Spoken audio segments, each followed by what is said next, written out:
જો transfer of શેર્સમાં તમને અહીંયા એ પૂછે કે પાર્ટનરશિપ ફોર્મ જે છે એ આપણે સોલ પ્રોપ્રાઇટરશિપના લિમિટેશન લીધે પાર્ટનરશિપ ફોર્મ આવ્યું, કારણ કે સોલ પ્રોપ્રાઇટરશિપમાં સિંગલ પર્સન હતો એટલે મેનેજ નહોતો કરી શકતો. પણ પછી પાર્ટનરશિપમાં પણ અનલિમિટેડ લાયબિલિટીઝ ને એવું બધું પ્રોબ્લેમ્સ હતા અને કેપિટલ જે છે એ લિમિટેડ હતું, એટલા માટે કંપની ફોર્મ ઓર્ગનાઇઝેશન એક્ઝિસ્ટન્સમાં આવ્યું. તો પછી અહીંયા પૂછે કે partner separate in a partnership firm the procedure is long and complex when partner separate, જેમ કે એડમિશન રિટાયરમેન્ટની બધી પ્રોસેસ જે છે ટુ સમ એક્સટેન્ટ થોડી કોમ્પ્લેક્સ હશે અને કંપનીમાં કોઈ પ્રોસિજર નથી જોતી, પણ પબ્લિક કંપનીમાં જે છે શેર હોલ્ડર જે હોય એને જો આ તમને કમ્પેરિઝન આપ્યું છે કે પાર્ટનરશિપ ફર્મમાં આપણે પાર્ટનર હોય તો આપણે પાર્ટનરમાંથી નીકળવું હોય તો આપણે ઘણી બધી પ્રોસેસ કરવી પડે, પણ જો તમે કોઈ કંપનીના શેર હોલ્ડર હોય તો તમે એમાંથી એને શેર હોલ્ડર તમે હોય ને તમારે ન રહેવું હોય તો તમે ખાલી ફોર્મ ભરીને આપી શકો. So shares can be freely sold or purchase just like any product, અને free transferability of shares an important characteristics of a company છે. એટલે તમને આપ્યું છે કે state the important characteristics of a company, તો એના શેર્સને તમે ટ્રાન્સફર કરી શકો ને. આજે કોઈક બીજાએ લીધા, જેમ કે આજે તમે કોઈ કંપનીના શેર્સ લીધા, પછી કાલે તમારે નથી જોતા, તમે વેચી નાખ્યા, પછી 5 મહિના પછી પાછા તમે એ કંપનીના શેર્સ લઈ શકો, પાછા વેચી શકો, કંઈ પણ કરી શકો. સો ફ્રી ટ્રાન્સફરેબિલિટી ઓફ શેર્સ જે છે એ ઇમ્પોર્ટન્ટ કેરેક્ટરિસ્ટિક છે કંપનીનું. અને જો કોઈ કંપનીના શેર્સ પરચેસ કરે તો અગેન એ શેર્સ અહીંયા આપ્યું છે કે if a person wants to purchase shares of the same company again he can purchase the shares and can be owner of that portion. જેમ કે અત્યારના 500 શેર્સ પરચેસ કર્યા, પછી થોડા ટાઈમ પછી કદાચ વધારે શેર્સ પરચેસ કરવા હોય તો એ નહીં કંપનીના વધારે શેર્સ પણ એ પરચેસ કરી શકે. This right is absolute right which cannot be prohibited by the company. એમાં કંપની ના પાડી શકે ને, એની પાસે પૈસા હોય ને લેવા હોય તો એ લઈ શકે, અનલેસ એન્ડ અન્ટિલ કંઈ બીજા સર્કમસ્ટાન્સીસ હોય. Share holder can voluntarily transfer is share as per the provisions of companies act. Companies એક્ટમાં જે રૂલ્સ એન્ડ રેગ્યુલેશન્સ આપ્યા છે એના પ્રમાણે પોતાની મનમરજીથી ટ્રાન્સફર કરી શકે કોઈ બીજાના નામે.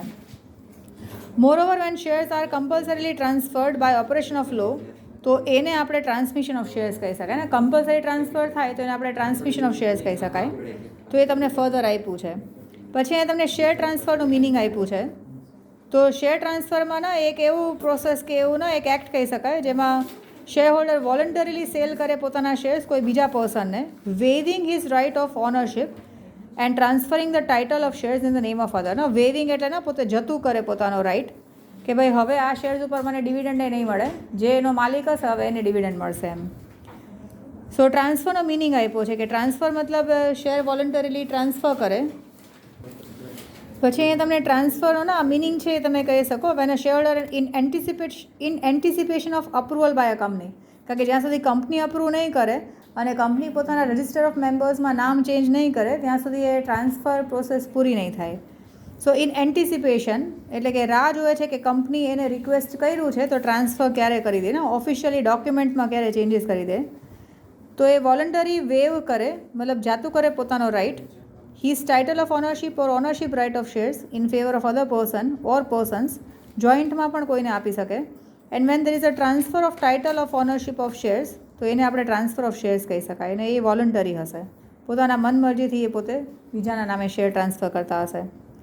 So when a shareholder sells his own shares to other or waives his right, then his ownership or membership is over and the person who has purchased obtains membership or ownership. જે share holder જે છે એ પોતે transfer કરે તો પછી હવે જે સામેવાળો પર્સન હશે એ એનો માલિક થઈ જશે.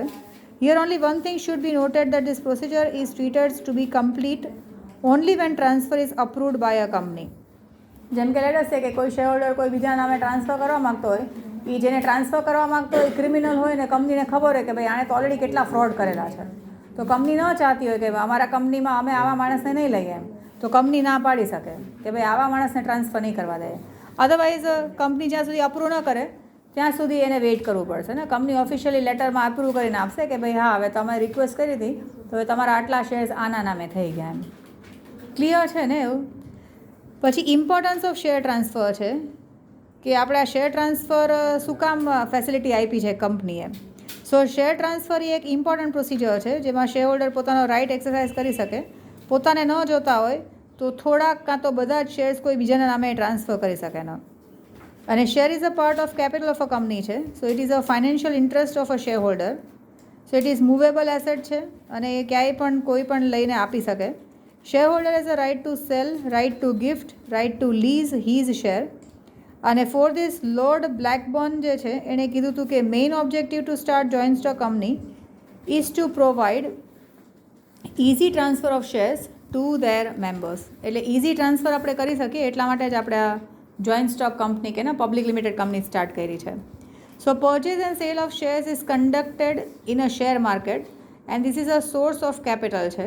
તો એટલા માટે આપણે આજે શેર માર્કેટ ઉપરથી પણ કહી શકીએ કે કોઈ પણ ઇકોનોમીનું ડેવલપમેન્ટ કેટલું છે ને, barometer of development of economy છે. કોઈ પણ કન્ટ્રીમાં શેર માર્કેટ કેટલું સ્ટ્રોંગલી ચાલે છે એના બેસિસ પર આપણે કહી શકીએ કે એની ઇકોનોમી કેટલી ફાસ્ટ કે સ્લો હશે. કારણ કે જો શેર્સનું વધારે પ્રોસેસ ચાલતી હશે ને, શેર લેવેચના બિઝનેસ વધારે ચાલતા હશે, એનો મતલબ કે પબ્લિક જે છે એ કંપનીઝમાં વધારે ઇન્વેસ્ટ કરે છે. તો જો જનરલ પબ્લિકના પૈસા કંપનીમાં ઇન્વેસ્ટમેન્ટ થતા હશે તો કંપની પાસે વધારે ફંડ્સ હશે, તો કંપની નવા પ્રોજેક્ટ સ્ટાર્ટ કરી શકે, પછી કાં તો કંપની વધારે ને વધારે એક્સપાન્ડ કરી શકે. તો એ બધું કરી શકે જો કંપની ફ્લરિશ્ડ હોય તો. પછી share transfer generates income for the government, કારણ કે ગવર્મેન્ટને વચ્ચે એમાં સ્ટેમ્પ ડ્યુટી કે કંઈ પણ હોય એ બધું પણ ખાવા મળે. Share transfer increase leads two increase in the government income because government has impose tax on it. તો ગવર્મેન્ટ એમાં ઘણા બધા ટેક્સ નાખ્યા છે, પ્રોસેસમાં એ ટેક્સ આપવા પડતા હોય. શેર હોલ્ડર્સને કેશ મળી જાય, જેમ કે મારે શેર્સ છે ને, મારે પૈસા જોતા હોય તો એને વેચીને કેશ મને મળી જાય. Then purchase of shares gets rights of ownership છે. જે પરચેઝર છે એને હવે રાઇટ મળી જાય કે હવે એ જે શેર્સનું ડિવિડન્ડ હશે એને પોતાને મળશે.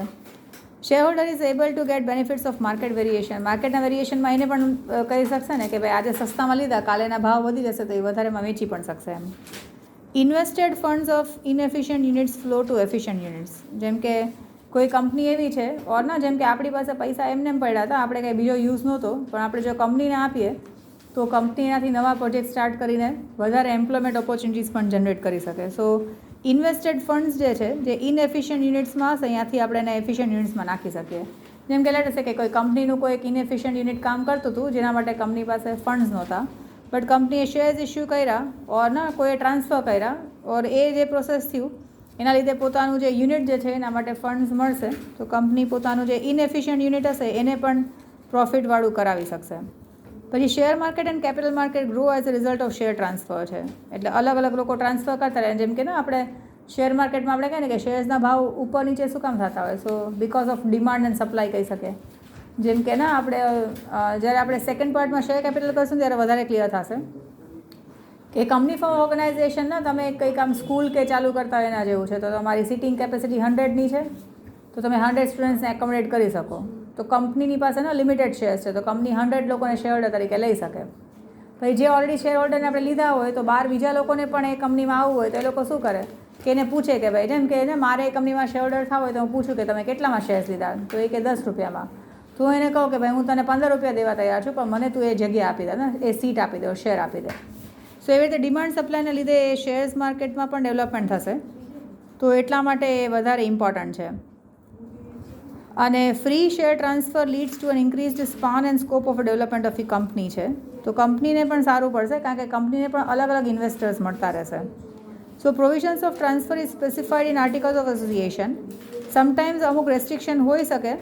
પ્રાઇવેટ કંપનીમાં તો પ્રોબ્લેમ જ છે. પ્રાઇવેટ કંપનીમાં members cannot transfer the shares to another person, but the right of share holder cannot be taken away by imposing prohibition on it. Member can when he wishes એ પોતાના sell પણ કરી શકે, gift પણ કરી શકે, ગમે તેને આપી પણ શકે. Then provisions regarding transfer of shares છે. તો એક તો ફિઝિકલ શેર્સ છે અને આ ડીમેટ શેર્સ છે, કારણ કે અત્યારના હવે ડીમેટ શેર્સ જ આવી ગયું છે. સો before learning this topic it is essential two લો કે ભાઈ આપણે કાં તો ફિઝિકલ ફોર્મમાં હોઈ શકે કાં તો ડીમેટ અકાઉન્ટમાં આપણા અકાઉન્ટમાં હોઈ શકે. તો આપણે કઈ રીતે ટ્રાન્સફર થઈ શકે? સો ફિઝિકલ ફોર્મેટમાં હોય ને તો આપણી પાસે કંપનીનું શેર સર્ટિફિકેટ હશે જે કંપનીએ ઇસ્યુ કરેલું હશે, અને ઈ શેર સર્ટિફિકેટ જે છે ને એ કંપનીના નામેથી હશે જેમાં આપણું નામ લખેલું હશે. તો share certificate number of value of shares, company seal, એ બધી ડિટેલ્સ એમાં લખેલી હશે શેર સર્ટિફિકેટમાં. There are possibilities of getting it torn, કાં તો સ્ટોલન થઈ જાય, કાં તો ડિસ્ટ્રોય બાય ફાયર થઈ જાય, કાં તો ફિઝિકલી ડિસ્ટ્રોય થઈ જાય. તો એ કેસમાં આપણે આ ફિઝિકલ શેર્સ થાય તો આપણે ટ્રાન્સફર માટે એપ્લાય કરી શકીએ ને કે ભાઈ કહી શકીએ કે ભાઈ આ જૂનુંની બદલે નવું ફોર્મ આપો, નવું સર્ટિફિકેટ આપો. અને ડીમેટ શેર્સ છે. સો ડીમેટલાઇઝડ ફોર્મમાં જે શેર્સ છે એમાં આપણે શેર હોલ્ડર પાસે ફિઝિકલ નહીં હોય, ડોક્યુમેન્ટ્સ નહીં હોય, બટ એ ડીમેટ અકાઉન્ટમાં જે ઓપન થયેલા હશે ઓર અંદર રહેલા હશે યુ કેન ઓલરેડી 11th સ્ટાન્ડર્ડમાં આપણે ડીમેટ અકાઉન્ટનું તમને એક્સપ્લેનેશન આપ્યું છે કે ડીમેટ અકાઉન્ટમાં કેવી રીતે તમારા નંબર ઓફ શેર્સ તમે પરચેસ કરો તો આવી જાય, સેલ કરો તો એટલા માઇનસ થઈ જાય. તો ડીમેટ અકાઉન્ટમાં તમે શેર્સ રાખ્યા હોય તો તમારે એમાં ડિસ્ટ્રોય થઈ જાય કે લોસ થઈ જાય કે કંઈ પણ થાય એનું ચિંતા નહીં રહે. તો આ બે ટાઈપના શેર હોઈ શકે, ફિઝિકલ અને ડીમેટ. પણ અત્યારના મોસ્ટલી આપણે કહી શકીએ કે ડીમેટ અકાઉન્ટ થ્રુ જ આપણે ટ્રેડિંગ કરતા હોય. A share transfer procedure for physical share is as under. Company may refuse to transfer the share if procedure is not followed satisfactorily. આપણને અહીંયા બુકિશ નોલેજ માટેના ફિઝિકલ ટ્રાન્સફર ઓફ શેર્સ કેમ થાય ને એ આપણને કીધું છે, ડીમેટવાળું નથી કીધું. તો પહેલાં તો આપણે શેર ટ્રાન્સફર ફોર્મ ભરવું પડે. તો જેને ટ્રાન્સફર કરવું હોય એને આ પ્રિસ્ક્રાઇબ ફોર્મમાં બધી ડિટેલ્સ ભરવી પડે. એમાં સેલરની ડિટેલ્સ હશે, બાયરની ડિટેલ્સ હશે, નેમ, એડ્રેસ, સિગ્નેચર બધું હશે. અને કંપનીની રજિસ્ટર્ડ ઓફિસમાંથી જઈને આ લઈ આવવું પડશે. જેમ કે ટ્રાન્સફર કરવું હોય તો આપણે કંપની રજિસ્ટર ઓફિસમાંથી જઈને એને કહેવું પડે કે ભાઈ અમારે શેર્સ ટ્રાન્સફર કરવા છે તો અમને ટ્રાન્સફરનું ફોર્મ આપો. તો અહીંયા છે ને આપણે ફિઝિકલ શેર્સ જે છે એનું ટ્રાન્સફર આપણે શીખવાડ્યું છે. સો શેર ટ્રાન્સફર ફોર્મમાં આપણે પ્રિસ્ક્રાઇબ ફોર્મ આપણે કંપનીના રજિસ્ટર્ડ ઓફિસમાંથી જઈને લઈ આવવાનું. અને કાં તો આપણને કંપની રજિસ્ટર ઓફિસે ન જવું હોય તો ઓથોરાઇઝડ શેર બ્રોકર્સ હશે એની પાસે પણ મળી જશે. અને કાં તો આ શેર માર્કેટમાંથી પણ આપણને ક્યાંયથી મળી જશે. પછી આ શેર સર્ટિફિકેટ છે. તો share certificate or share allotment letter is to be enclosed along with the share transfer form. Share transfer form સાથે આપણે આપણી પાસે જે સર્ટિફિકેટ ઓરિજિનલ હોય ને એ આપણે કંપનીને મોકલાવી દેવું પડે, કારણ કે એમાં નામ ચેન્જ કરવાનું છે હવે. પછી અપવર્ડ અનપેડ કોલ્સ છે. So there should be no unpaid calls on shares that are to be transfer. એમાં કંઈ અનપેડ કોલ્સ ન હોય, જેમ કે જેટલા પણ રૂપિયા મંગાવ્યા હોય કંપનીએ એ આપણે પૂરેપૂરા ભરેલા હોવા જોઈએ. દેન ઓબ્જેક્શન એપ્લિકેશન છે. There should be no objection by anybody for restricting transfer of shares. If any objection is raised by anybody, share transfer will not be granted by the company. એટલે છે ને ઓબ્જેક્શન એપ્લિકેશન પણ કરવું પડે. મે બી અત્યારે આપણે કહી શકીએ ને કદાચ તો છાપામાં કે એમાં આપતા હોય કે કંઈ બીજું કોઈ રીતનું આપતા હોય. અત્યારના તો એ બધું નીકળી ગયું છે. તો મોસ્ટલી એ લોકો એવું ક્લેમ કરે કે ભાઈ અમે આ ભાઈને ટ્રાન્સફર કરીએ તો કોઈને કાંઈ વાંધો નથી ને. તો જો કોઈને વાંધો હોય તો 5-7 દિવસમાં કે ટાઈમ આપે કે એટલા દિવસમાં તમે જણાવજો કોઈને વાંધો હોય તો, ને તો પછી એ 10 દિવસ પછી એ ટ્રાન્સફર કરી દેશે એમ. તો આ કંઈ ઓબ્જેક્શન કંઈ હોય કોઈને તો એ પણ આપણે સર્ટિફિકેટ આપવું પડે કે ભાઈ કોઈને ઓબ્જેક્શન નથી આવી ટાઈપના ટ્રાન્સફરમાં, કે બીજા કોઈ શેર હોલ્ડર્સને પણ વાંધો નથી એમ. પછી સેટિસ્ફેક્ટરી એવિડન્સ હોવું જોઈએ. So if a share holder transfer form which is duly filled છે અને સાઇન કરેલું હોય એ ખોવાઈ જાય, દેન એપ્લિકેશન શુડ બી મેડ છે. So duly sign by both the parties to the company. They have to make a satisfactory clarification to the directors of a company. એટલે તમને જ્યારે પણ આ તમને એક તો તમને ઓબ્જેક્શન એપ્લિકેશન કીધું છે અને પછી સેટિસ્ફેક્ટરી એવિડન્સ. તમારું ટ્રાન્સફર ફોર્મ જે છે એ તમે બરાબર ભર્યું હોય અને એ જો ખોવાઈ જાય તો તમારે પાછા બે પાર્ટીઝે કહેવું પડે કે ભાઈ મેં બરાબર ફોર્મ ભર્યું હતું અને ક્લેરિફિકેશન કરવું પડે. પછી લિયન રાઇટ્સ છે. તો જો તમારા if a company has a lien right on the transferee, share can be approved share can approved transfer to collect its ડેપ્ટ.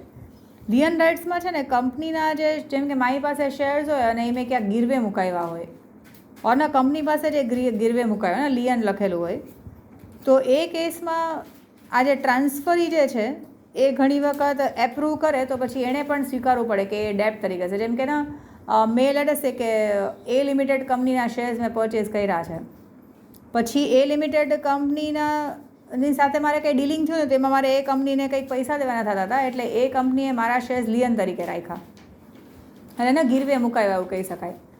મેં કંપની પાસેથી કંઈક બેનિફિટ લીધો હશે તો કંપનીએ મને મફતમાં બેનિફિટ ના આપ્યો, મને કીધું કે તમારા શેર્સ તમે ગીરવે મુકાવો. હવે હું મારા શેર્સ બીજા કોઈને ટ્રાન્સફર કરું તો એ જેમ કે મિસ્ટર સીને હું મારા શેર્સ ટ્રાન્સફર કરું છું તો મિસ્ટર સી પણ જે બર્ડન જે છે એને એક્સેપ્ટ કરવું પડે. જો અહીંયા છે કે if a company has lien right on transferee, share can be approved transfer to collect its ડેપ્ટ. એટલે એકચ્યુઅલી અહીંયા કહેવા માંગે છે ટ્રાન્સફર અને ટ્રાન્સફરી મતલબ એવો પર્સન જેમ કે હું મિસ્ટર સીને શેર આપતી હોય તો મિસ્ટર સી પણ અપ્રૂવ કરવું જોઈએ કે ભાઈ એને ખબર છે કે ભાઈ આ શેર્સ તો ગીરવે મૂકેલા છે. ક્લિયર થાય એવું? જેમ કે હું કોઈને ટ્રાન્સફર કરું છું શેર્સ, તો મારી પાસે જે શેર્સ છે એ મેં ઓલરેડી કંપની પાસે ગીરવે મૂકેલા છે. તો કંપનીને મારે પૂછવું પડે કે ભાઈ મેં તમારી પાસે શેર્સ ગીરવે મુકાવ્યા છે બટ મને હવે શેર્સ નથી જોતા, પણ હું જેને બીજાને ટ્રાન્સફર કરીશ એ પણ તમે એનું નામ લખી નાખો અને એ પણ તમે ગીરવેટ મુકાવી દેવું કરો એમ. તો જો કંપની આ એક્સેપ્ટ કરતી હશે ને તો જ આવી ટાઈપનું ટ્રાન્સફર પોસિબલ હશે લિયન રાઇટનું. પછી સ્ટેમ્પ ડ્યુટી છે, તો એમાં પ્રોપર સ્ટેમ્પ ડ્યુટી ભરવા પડે અને અફિક્સ કરવા પડે શેર ટ્રાન્સફર ફોર્મમાં. માર્કેટ વેલ્યુ ઓફ શેર્સ હશે ને આ બેઝિસ પર સ્ટેમ્પ ડ્યુટી ભરવા પડતા હશે. એની પર સ્ટેમ્પ ડ્યુટી જે છે એ ઓછા વેલ્યુની હશે ને તો ડાયરેક્ટર્સ ના પાડી શકે કે અમે ટ્રાન્સફર નહીં કરીએ. એમાં જેટલા નંબર ઓફ શેર્સ હશે જેટલું શેરનું અમાઉન્ટ હશે ને એના અકોર્ડિંગલી એ લોકોએ આ સ્ટેમ્પ ડ્યુટી અફિક્સ કર્યા હશે.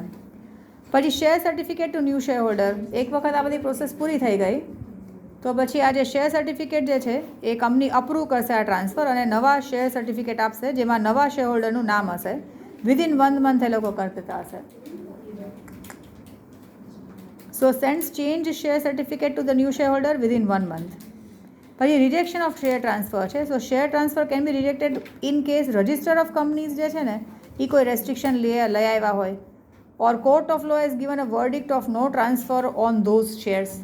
જેમ કે અમુક શેર્સ ઉપર કંઈ ગવર્મેન્ટે કોર્ટમાં કે કંઈ ક્લેમ આવ્યું હોય કે આ ટાઈપના શેર્સ હશે એમાં કોઈ ટ્રાન્સફર કરવાનું નહીં, એટલે હશે કે કોઈ ઇક્વિટી કે પ્રિફરન્સ શેર્સમાં કંઈ કેટેગરી આપી હોય. જો અહીંયા તમને કીધું છે કે આ રજિસ્ટર ઓફ કંપની કોઈ વખત ના પાડી શકે, રિજેક્ટ કરી શકે અમુક ટાઈપનું ટ્રાન્સફર. જેમ કે અમુક ટાઈપના શેર્સ માટે કેટેગરી આપી હોય કે આવી ટાઈપના શેર્સમાં કોઈ ટ્રાન્સફર નહીં કરી શકે, જેને લીધા એ લીધા, પછી ન જોતા હોય તો કંઈ થઈ નહીં શકે જ્યાં સુધી કંપની કાંઈ બીજું ડિસાઇડ ન કરે. તો એ કેસમાં કોઈ વાર રિજેક્શન ઓફ ટ્રાન્સફર આપેલું હોય કાં તો રજિસ્ટર ઓફ કંપની કરે અને કાં તો કોઈ કોર્ટમાં જ કંઈ રેસ્ટ્રિક્શન આવી ગયું હોય તો એ કેસમાં એ કંઈ ટ્રાન્સફર નહીં કરી શકાય. પછી provision of articles of association છે. તો આર્ટિકલ્સ ઓફ એસોસિએશનમાં કંપનીના રૂલ્સ એન્ડ રેગ્યુલેશન્સ મેન્ટેન કરેલા હોય તો એ પ્રોવિઝન્સ પ્રમાણે જ બધું ટ્રાન્સફરને પ્રોસિજર થતી હોવી જોઈએ. So if they are not followed share transfer જે છે એ ગ્રાન્ટ નહીં થાય જો આમાં જે પ્રોસેસ કીધી છે એ પ્રમાણે ટ્રાન્સફર નહીં કરે તો. પછી નેક્સ્ટ તમને આપ્યું છે રજિસ્ટર ઓફ મેમ્બર્સ છે. તો રજિસ્ટર ઓફ મેમ્બર્સમાં જે ઓરિજિનલ શેરહોલ્ડરનું નામ છે ને એ કાઢી નાખશે. જ્યાં સુધી ટ્રાન્સફર પ્રોસેસ પૂરી નહીં થાય ત્યાં સુધી જૂના શેરહોલ્ડરનું નામ હશે, બાકી પછી નવા શેરહોલ્ડરનું નામ એમાં ચડી જશે.